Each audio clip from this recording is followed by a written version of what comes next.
All right, everybody, welcome to the NARC All-Star 360 Wing Sprint Cars at Lanier Speedway. I'm joined by the one and only Pro Qualifier winner Greg LeMay here in the booth. How's it going, everybody? Looking for some exciting racing tonight. Looks like they're finishing up the drivers meeting and about to open up the track for practice. So I see some people getting ready to roll out. I've found an audio problem I've got to fix here, so there we go. We should have some audio now. Nice.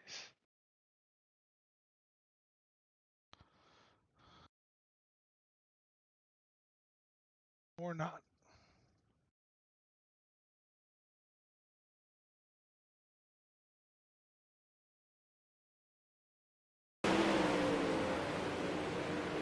All right. I think you guys have some audio now. Actually, you know what? Hold on, we're going to have to fix a technical glitch here while we're qualifying because I did that incorrect.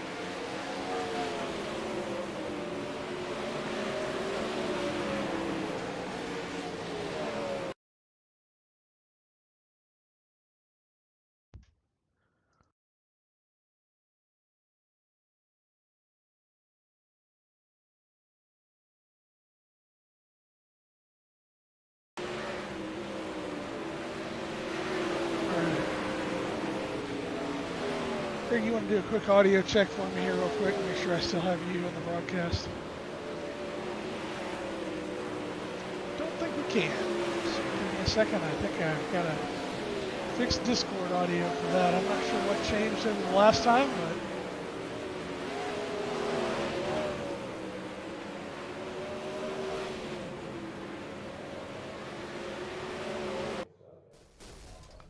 all right, let's try now. See if I can hear you now. Of course not.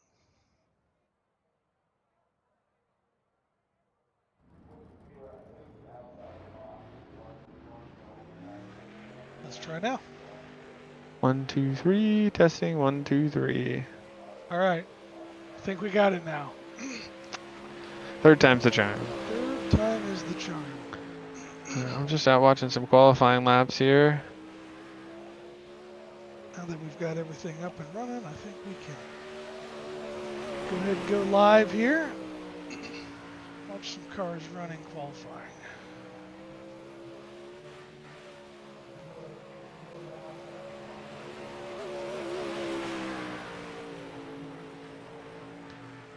Pretty big field I saw show up tonight here. I didn't count the cars by chance, but lots of names that we've seen before, and you know, some new people that we're seeing here and there hop in. Some guys who disappeared for a little while and showed back up. But we do have a rule change to talk about this week. Something new in NARC is that we've gotten rid of the hot pit altogether. So no longer will drivers have the ability to fix their car if they take damage during the race. So if a car goes into the pits, they are done for the night.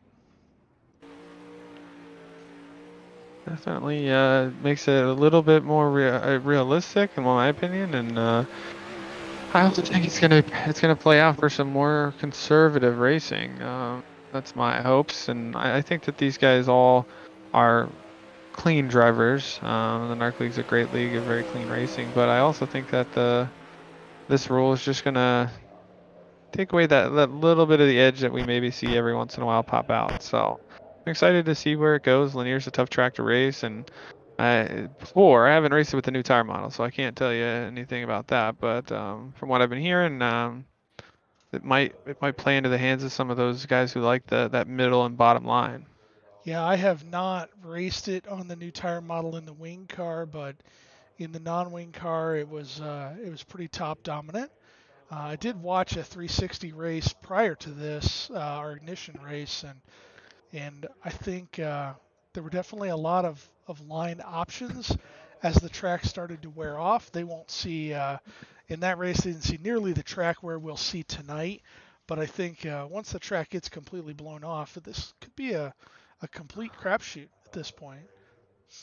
Looks like qualifying wrapping up here. Ryan Washock taking top spot. Trent Stratton in second. We got Phil Crowish in third. Mason Inman in fourth.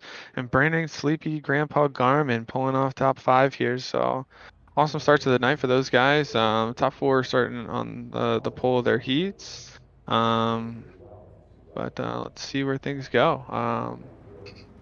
Starting grid for heat race number 1 is going to be Ryan Washock having another good run. I heard Monday night in the pro qualifiers. Team SSR driver Brandon Garmin on the outside. Another Team SSR driver Greg Keppel on the inside. He's my dark horse pick tonight. I think Greg's been putting in a lot of time across all the cars, and Brent Hagan on the outside of row 2.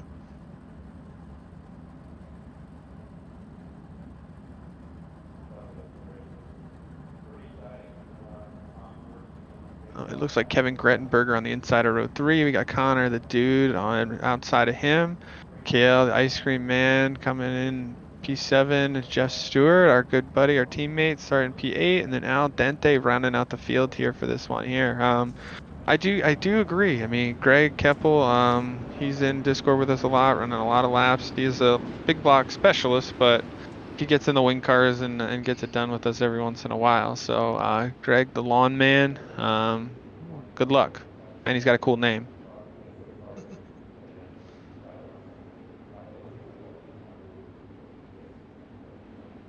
And Sleepy was fastest in practice. Brandon Garmin, he had the fastest practice time.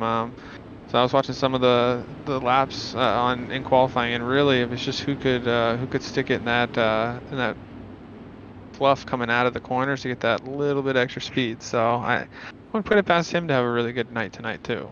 Brendan has been putting in the work here at Lanier this week too. He ran a SSR Insider Invitational, and from what I hear, just walked the field.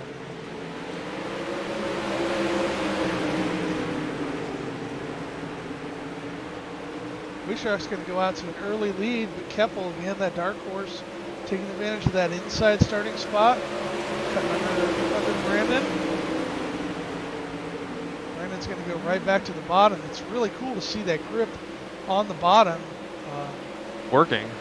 Work, right? It's something we do not see in these cars under the old rules package at all. Yeah, Brandon made it work, and he saw what Kep did on the first lap, and look at Cale Heibolt, the catfish around the bottom there, making it work up from P7 or P8, almost into a transfer spot.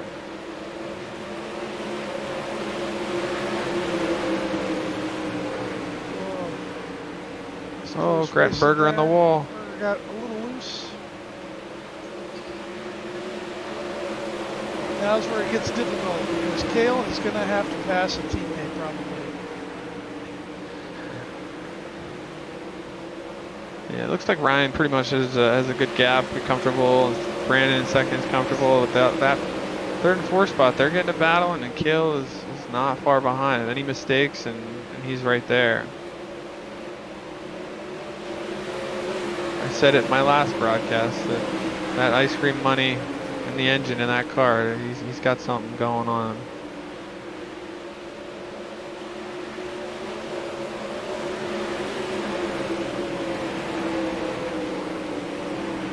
I heard Cale say that if he wins any event tonight, it's free ice cream for the entire field. I hope he wins this so I can race it. I think broadcasters were included, if I remember correct. I mean, I would hope that just the friendship might bring us ice cream at that point. We'll see. We can have entry requirements into the booth. So Washock's gonna run away with that one with Garmin, Keppel, and Hagan rounding out your transfer spots in Heat 1. Cale Heibolt's going to be your first car in the B main, sitting on the pole. A spot Cale has seen a lot this season. Not necessarily because he's been struggling, but as the fields get tougher, sometimes that's the only place you can be. Yeah, I mean the NARC League. I mean from the All Stars to the Outlaws to the other cars that we run. I mean the fields have been getting progressively better and better season over season, and we've acquired new people, but a lot of it is just internally people getting better. And I think that, I mean, you can see some names right here at the top of the list of this grid here. I mean, Trent for Stratton, Brandon Foyles. I know guys that have really progressed in the wing cars. Our good buddy Kenny Hoffman starting on the inside of row two with Christian McCartney on the outside. I mean, all guys that have had flashes, have had great races. Maybe not always the most consistent in the wing cars, but I mean they've been exponentially better than where they were Yeah, 6 months ago.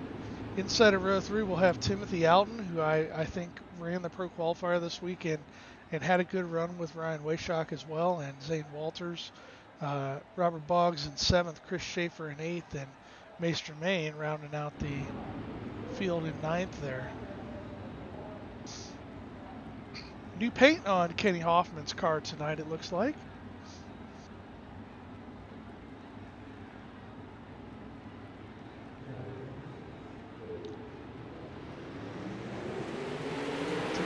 Flag, Stratton gets off to an early lead.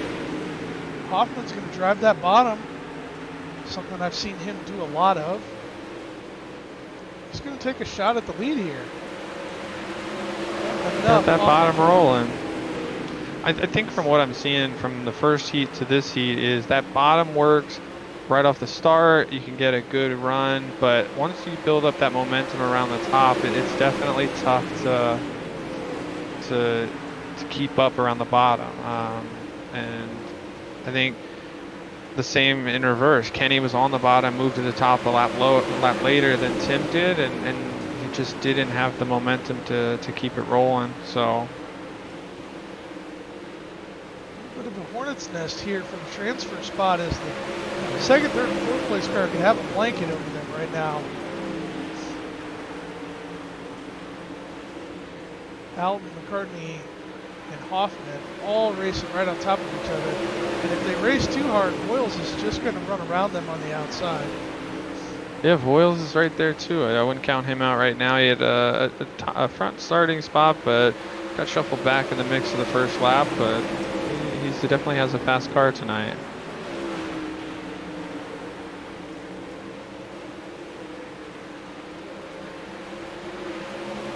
Slide job on the exit 4. Hoffman manages to survive that and keep the spot.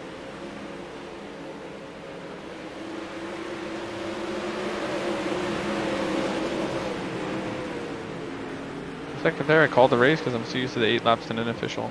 There's got 2 more or 1.5 more to go now. Now we're really seeing guys just go right to the bottom. No slider, and not even really trying the top all that much.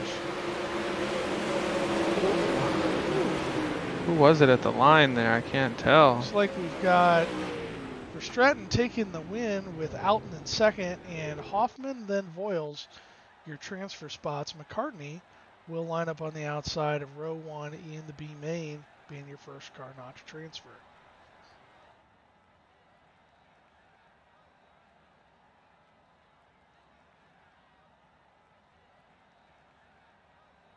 All right, our starting grid for heat race number 3. Going to have a lot of familiar names in this field. Philip Croce on the pole. Phil is always a guy who's fast. It seems like every time he comes out and runs with us. Team SSR Elite guy Justin Sherman on the outside of row 1.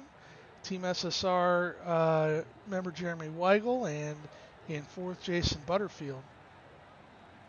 It looks like we got Joe Howe on the inside of row 3 with Todd LeBoob on his outside. Anthony Woodhall and Rob Galbeski rounding out the field here for this one. So a lot of familiar faces, a lot of fast cars, and I'm surprised to see Justin Sherman starting so far forward. He is usually a racer and not much of a qualifier, so awesome for him to see him putting in the work and getting a lot better there. So yeah, he's got those Team Elite motors in him now, so yeah. He's got that extra horsepower. It's helping him. start a little further forward. I'm just so glad he's running his white paint scheme tonight instead of his green and black eyesore that I call it. Well, you know what Just they so say none about of you green guys have to race see it. cars. Yeah, I do. Kurt's going to take an early lead with Sherman pulling right under him, but Weigel down on the inside. Again, that bottom is pretty fast, and Jeremy is a guy who can make that bottom work, I think. But Sherman's just got too much momentum right now around the outside.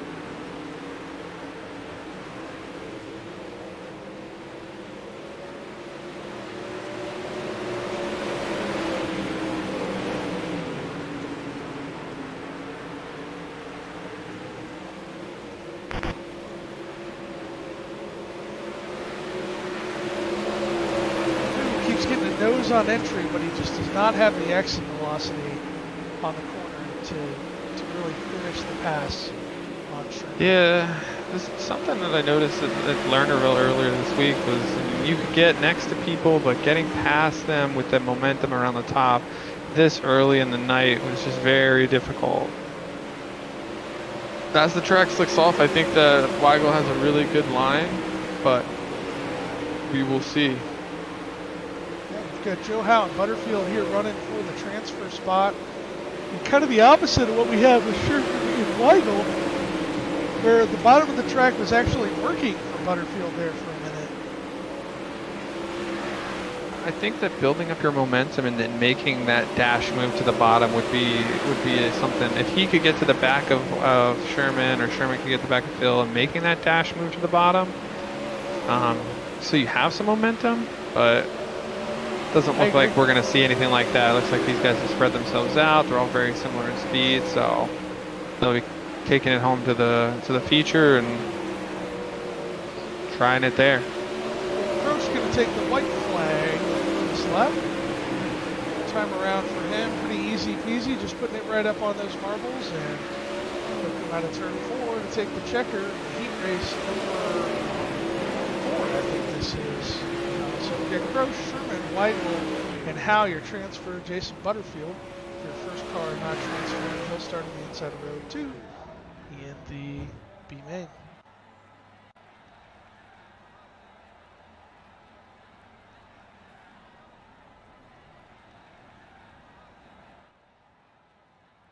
What we got? No, this is Heat 4 right here, actually. This is Heat 4, you're right. Yep. Yeah, it looks like on the pole we got Mason Inman, another SSR guy raising his game every single season that I've seen him. So Mason Inman starting on pole. We got Jeff Creamer starting on the outside. We got David Flick and Jake Sonateg rounding out row 2. Born and bred at SSR guys there on row 2. Tyler Schultz going to start on the inside of row 3. He's an Ignition graduate from this season, somebody that got moved up through Ignition this season, and he actually last week's race winner too. So, and Brandon Surd on the outside of row 3, and then Gage Stevens and a longtime SSR and NARC participant Todd Hutton rounding out row 4 here.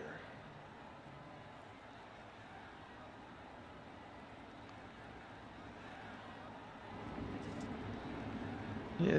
One thing I've noticed with SSR is a lot of guys starting to commit to one car and kind of being specialists, but they still like to come out and race in all these leagues. So it's awesome to see this many guys just loyal to the NARC brand itself. Inman got a run on the bottom. A little bit of a hit there.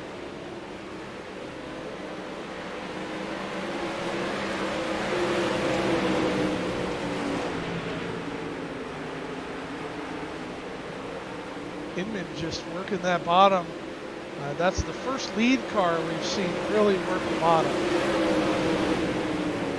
All the other leaders have gone right to the top.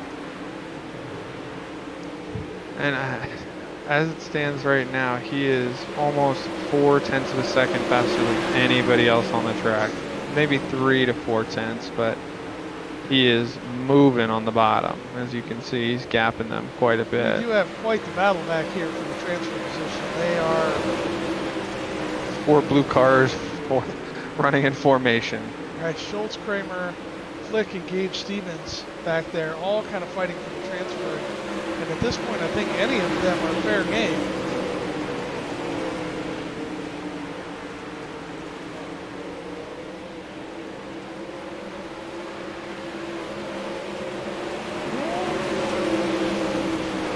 Great move by Flick to race close but not make contact.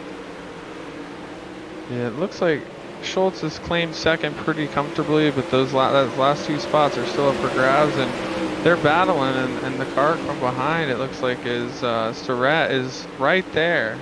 Any mistakes, and he could be in this battle in a second. Speak of the devil, here he is. I was gonna say it might not even take a mistake. He's got that thing working.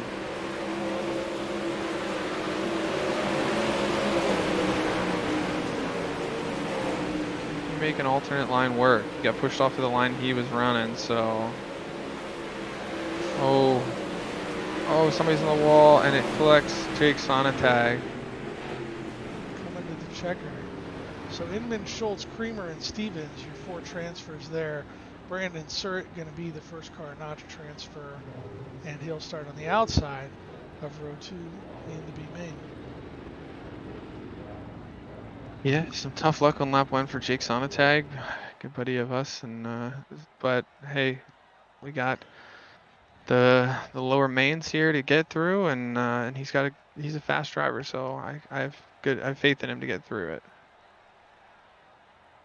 Ooh, the C main tonight. Let's see, we got the C main here. I am assuming it's 4 cars transfer to the C main, but 5 actually coming out of the C main for this one. 5 transfer. Yeah, an odd number, which is odd. It is odd. But C main here tonight, we'll start Chris Schaefer on the pole with Rob Golembeski on the outside of the front row. Todd Hutton and Kevin Grettenberger in row 2. Mace Germain and Todd LeBoux in row 3.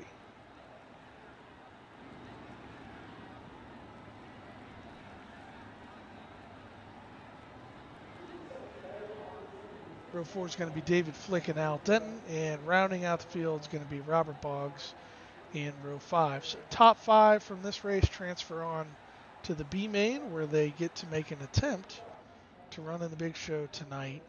30 laps, NARC All-Star Sprint Cars at Lanier.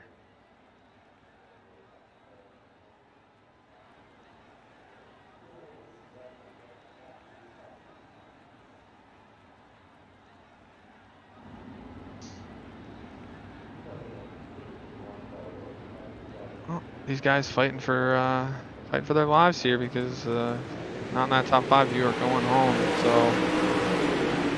I don't know about you, Greg, but for me, consolation races are just terror. I hate them. I hate them with a passion. It's that last chance-ness of them, right? Oh no. If I mess up, I'm done. I don't have anything to show for it. I think that it varies on the track for me and the track state.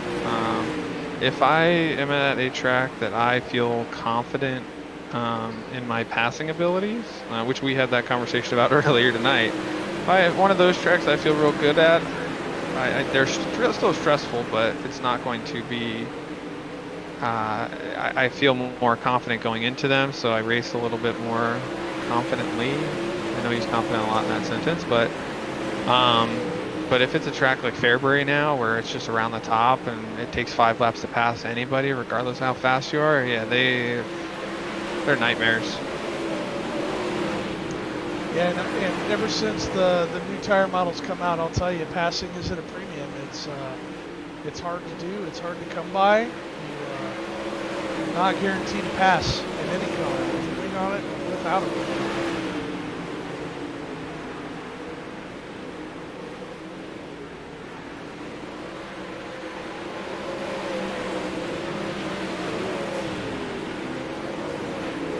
Like we don't really have a battle here for the transfer spot, and Chris Schaefer is pretty much running away with it on the top side. I think that's going to be it. So.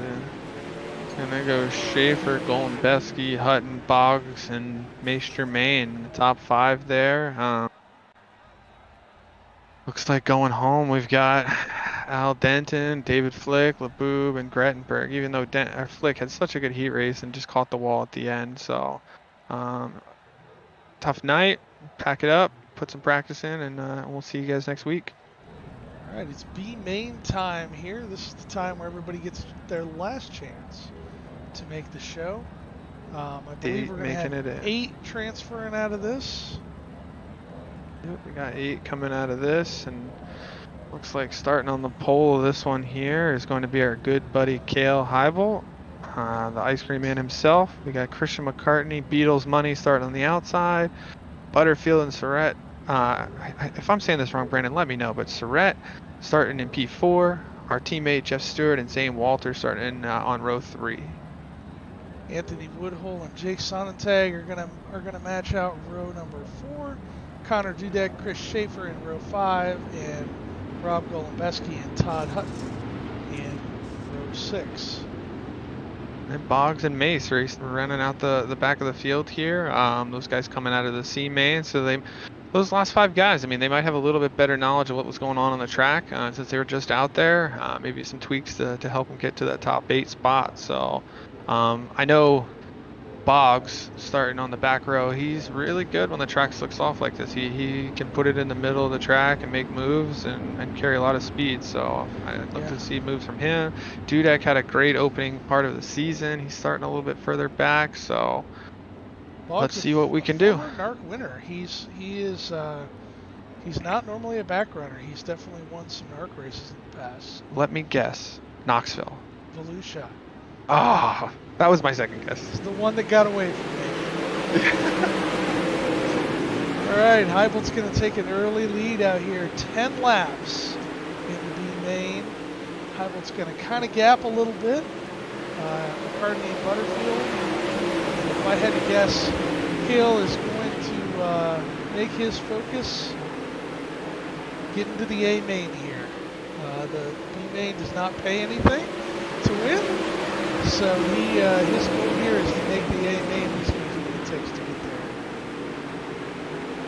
there. Yeah, I don't think if McCartney's faster, I think Cale will let him by and just race to finish in the top 8. I don't think there's any pressure and beyond that. Just make the A main, and there's a lot more laps in that race to get it done. So I'm looking at a couple guys. It's Jeff Stewart and the 51 car there are making the bottom work. So I think that there is some speed down there, but definitely not as dominant as I thought it would be after conversations with some of our other teammates. Right now the top is where it is, and I think if Jeff doesn't get to the top, he may get freight trained. He may have a hard time keeping the spot here. Making his car wide, so. Oh no, Boggs! Boggs with a little net code, and that's all she wrote. He was making it moves too. Go back up to the front here, and Cale is on a little bit of clinic out here. Setting sail. Running his race. Beatles Money is right behind him though, and there's a pass for second. A heck of a move. Second place. Holy cow. Nice, clean racing, aggressive, hard racing, but it's clean, so you can't fault either one of them for that move. Cale Heibel's going to come around and take the checkered flag in the main. So transfers here. Heibel, McCartney, Surratt, Butterfield, Stewart, Walters, Sonnentag, and Dudek.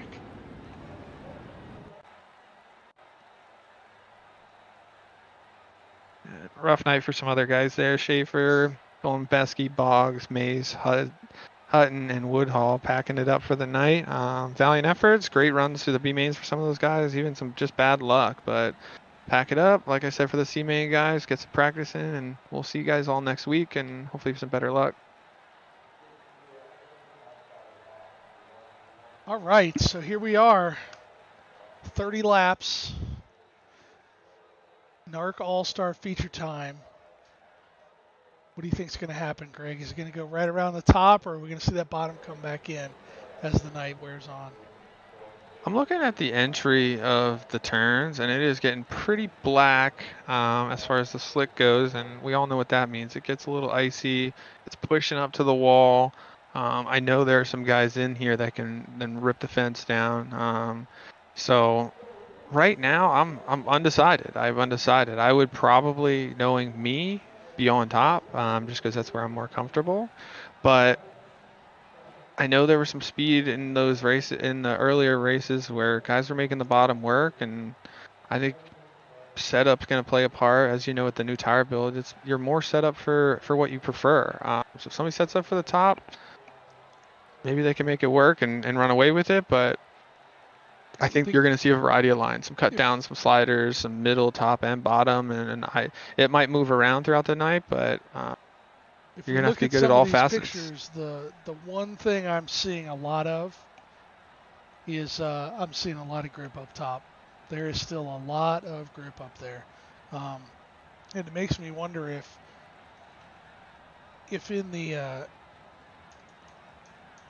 in the consolations we just weren't seeing enough guys up top. We weren't seeing enough cars up top to really burn that in, and in doing so, we left a lot of grip on the table. Yeah, and like I said, I know there's a lot of guys in this race that can rip the lip. I mean, I know Ryan Washock and Trent Verstraeten and and Mason starting on those front two rows. They really got it done in their heat races on the top, except for Mason. He was making that bottom work. But guys laid down in the field. I mean, Kenny Hoffman, our good buddy, Justin Sherman, last week's winner, Tyler Schultz. I mean, those guys I've seen ripping the lip. So it Yeah, could so burn off quick if enough guys go up top. With 24 let's talk cars, 30 about the starting laps. lineup here before we end up getting stuck taking the green. We got Ryan Washock and Trent Verstraeten on the front row, Philip Krish and Mason Inman in row 2, Brandon Garman, Timothy Alden in row 3. We got Justin Sherman on the inside, Tyler Schultz outside of him. Our good buddy, the lawn man, Greg Keppel and Kenny Hoffman in the next row. Jeremy Weigel and Jeff Creamer, Brett Hagan and Brandon Boyles. We got Joe Howe, Gage Stevens. We got Cale Heibel 17th, Christian McCartney in 18th, Brandon Surratt 19th, Jason Butterfield in 20th, Jeffrey Stewart in 21st, Zane Walters in 22nd, and Jake Sonatec and Connor Dudak are going to round out the field here at Lanier. Both winners in this series, too, started on the back row, so that shows how deep this competition is. So here we go. Washock goes right to the top, gets a heck of a lead to start with. I know he is a huge fan of this new tire model right now. He's been putting in a lot of work, and then it's showing. It's paying off.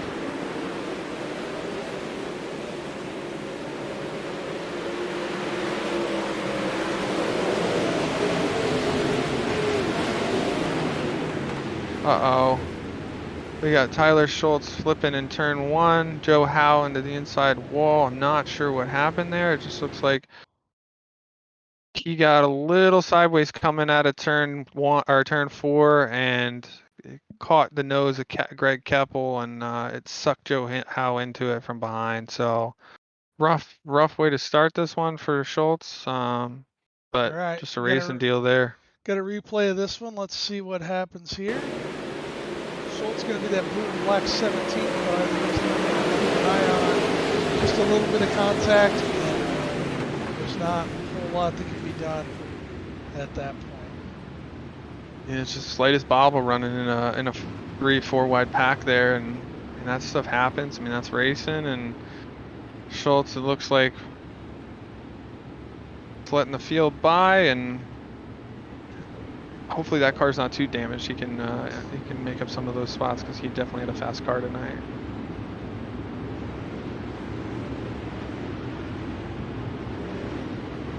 Oh, buddy. We got Brandon Garman up 2 spots already. Sleepy Grandpa is not asleep tonight, gentlemen. Keep an eye on the 18, black and gold. Back to live racing.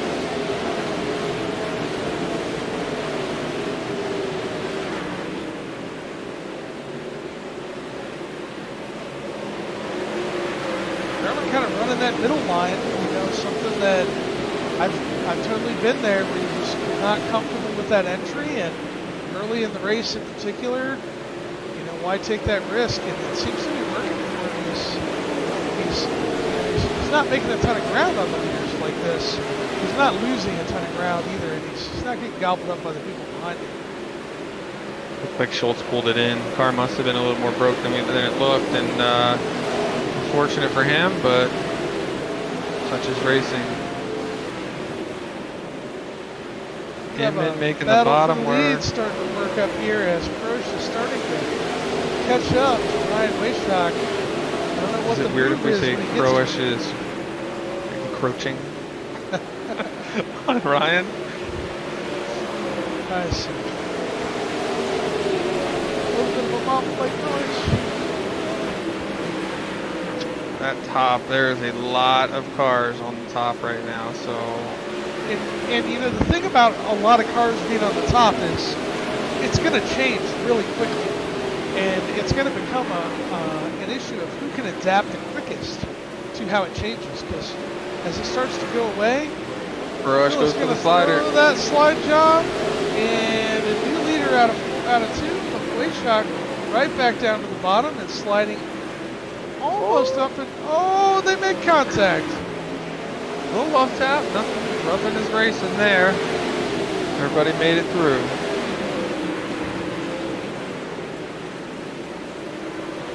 I see another, yep, there it goes, another slide job. Oh, and he bangs the cushion and in the wall. Oh.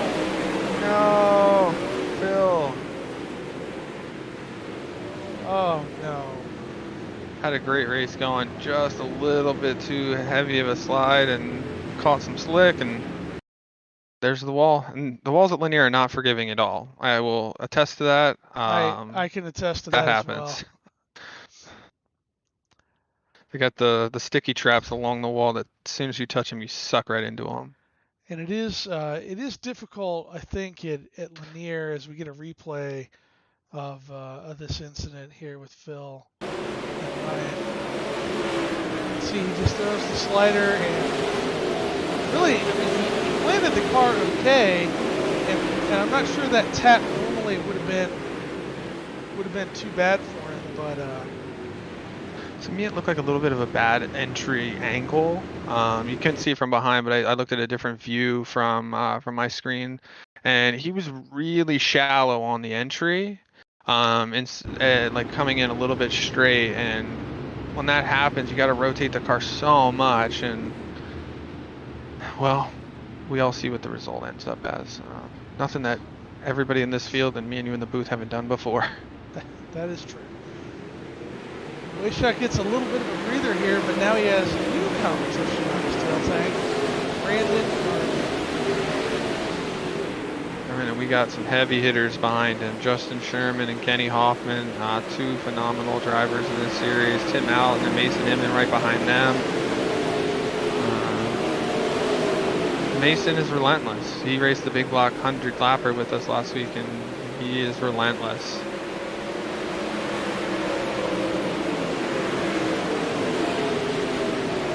Connor Dudek up there too, or is that Kenny? That's Kenny Hoffman. That's Kenny. His new car, I'm still getting used to it. I don't know how I feel about it yet. Brandon needs to make his way to the top, or he's going to keep getting freight trained by guys. I agree. Sherman not leaving a whole lot of room between the cushion and his right rear tire. Surprising. I'm very shocked right now that we're seeing so top dominant track right now.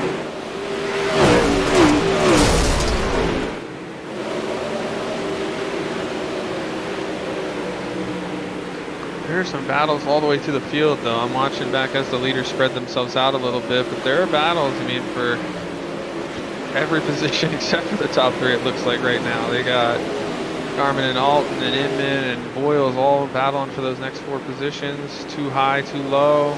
Creamer kind of by himself. But then there's Stratton, Keppel, and Weigel, and Rip, and all different lines here with Hagen and who is that? Christian McCartney coming from the deep in the lower mains to battle with these guys. Got a caution flag. I did see it.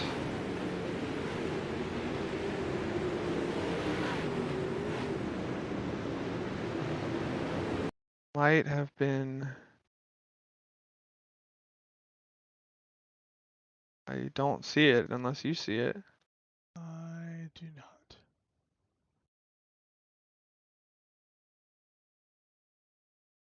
Nobody's in the pits.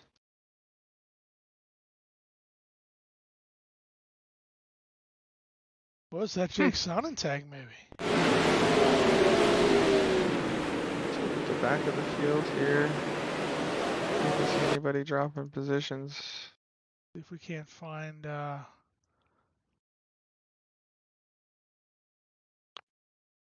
It does. I see Jake in the pits here, so.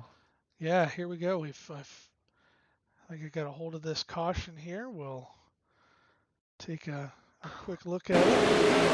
Lights are off on the pace car, by the way, Bruce, and they are on the backstretch. Jake just getting sucked up into the sticky traps and just wrong place, wrong time. Connor just coming up the track a little bit there, so. And here we go back green. Now we've got a new P2, Justin Sherman. Let's see if on a restart he has anything. Ryan just gets him on the stars. He puts 2-3 car lengths on him every single time. Great restarts by him. This is a weird right now. We got 3 on the top, 3 on the bottom. They're all kind of holding ground.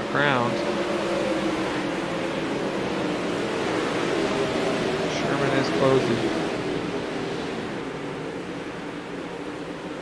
Good buddy, Plain Jane, Justin Sherman, making it work. Might have a 3-car battle for this if we're not careful. Kenny Hoffman, who's typically a really good driver on the top, just looks uncomfortable up there right now. The car just doesn't look like it's handling how he wants it, pushing a little tight in the center of the corners. As they come across the line here, Flagman's going to give him 3 fingers, 3 laps to go. Sherman, I think, is going to get one shot at this. Just one shot. Better make it count.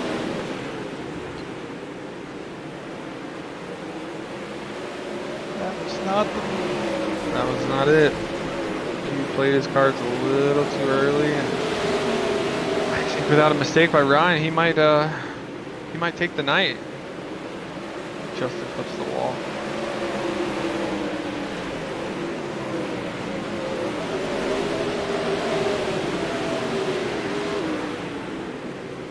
Ryan Washock's going to come around turn 4, take the checkered flag. Your NARC All-Star winner at Lanier. Justin Sherman, Kenny Hoffman rounding out the podium there tonight. Sleepy Grandpa, Brandon Garman, P4.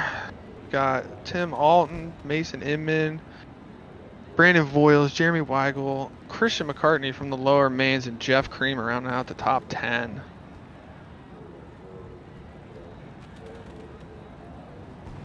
Good racing tonight by these guys.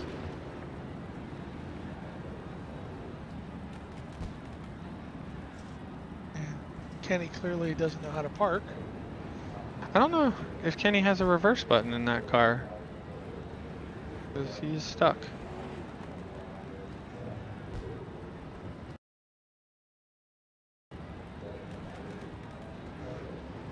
But what a race. Ryan Washock leading that race wire to wire. What do you think about that, Greg? His work's paid off. Like I said, I know that he is a big fan of this new tire model. So the car and the feel and things definitely fit his style, from what I've been told. And then I think that, I mean, he's put in the work. He's showing that he knows what to do in these sprint cars. So good for him. Super excited to see him get the win. Podium, Justin Sherman, Kenny Hoffman, awesome races coming from a little bit further back. Qualify better, guys. Qualify better. Ain't that the truth? All right, well, we got our podium finishers up here in the booth, so let's take a look at Kenny Hoffman here first, our third place finisher.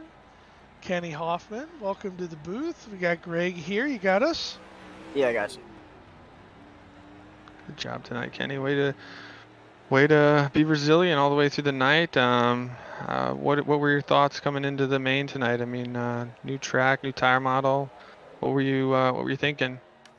I really had no idea, to be honest. Ever since the new tire model, I haven't turned laps here yet, so I kind of just threw in the set and gear and just prayed it worked, and I was pretty happy with it. Yeah, it looked like it was pretty solid, pretty comfy. I mentioned to Bruce in the middle of the race. It looked like the car was pushing tight a little bit in the middle of the corners, and Justin and Ryan were getting away from you a little bit. But valiant effort all the way to the finish. Did you think you maybe threw that slider a little early, or did you think you had Justin there? I don't know. It was a really weird start too. It's just like I felt like I had such a good restart, and I actually had to let off because I thought I was gonna get blacked for it. That killed my momentum a little bit, but yeah, the car was also pushing pretty tight. I actually had to move the wing forward at the beginning of the race because I had the car set, but probably could have waited a little bit, but I was happy with the podium. Well, congrats again on your third place finish. Resilient all the way to the end, my friend. Anybody you want to thank? Sponsors, shout outs? Thank everyone at Elite Sim Racing, all of our sponsors, ESRN, Whiskey Oval TV, Personal Evolution Company, SchoolSimRacing.net. Shout out to Justin and Ryan for the good race. I feel like somebody's missing, but that's fine. We'll move on. On Shout out Greg LeMay. Good job tonight, buddy. Awesome race. Way to put it on the box, and another solid finish in the NARC series. So we'll see you next week. Yep, thank you. All right, Bruce. So let's bring up Justin Sherman, Justin our second place Sherman. finisher, and hear what he has Into to the say. booth, Justin, Yes, sir. tell us about that. Tell us about that run. You were definitely closing on Ryan there at the end, but it just felt like he had a lot more exit speed. Is kind of what it looked like to me. He was getting off the corner a little bit better. You were getting on the corner a little bit better, and you just didn't have the opportunity to really make that move. Yeah, I felt I had, a little bit better pace because I would slowly at least reel him in, and then we had the restart, and I think I was on his tail a little bit, and I just had no idea where to go. The cut down in 3 and 4, kind of where that light patch of grip is, I couldn't getting enough to really do anything. And at this track, I don't like throwing sliders because every single time I will almost loop it. And I don't want to screw myself up or anybody behind me, especially my teammates behind me and whatnot. But yeah, I don't know. I felt I had the pace, but I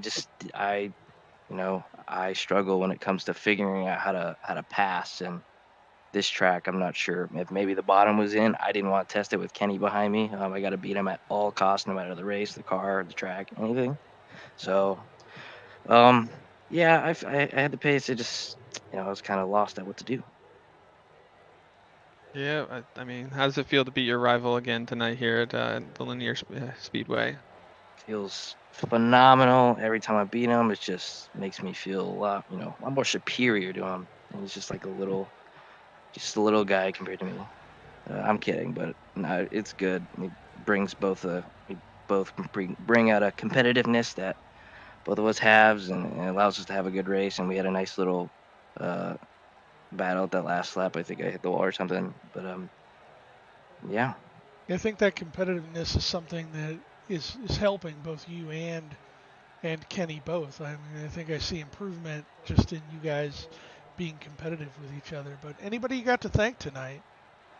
Just the Team SSR guys, the SSR Elite guys, all the sponsors, Personal Evolution, 56 Graphics, the ESRN, and a few others that I cannot remember. I apologize. And then uh, oh, I gotta shout out my boy Brandon Garman. I've been meaning to shout him out, and I'm shouting him out right now. I used his setup that he gave us. Me and Kenny, I think, Nice. did.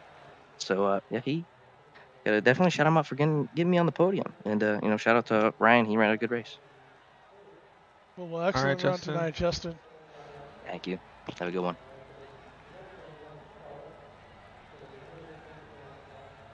All right, and finally our winner, Ryan Washock.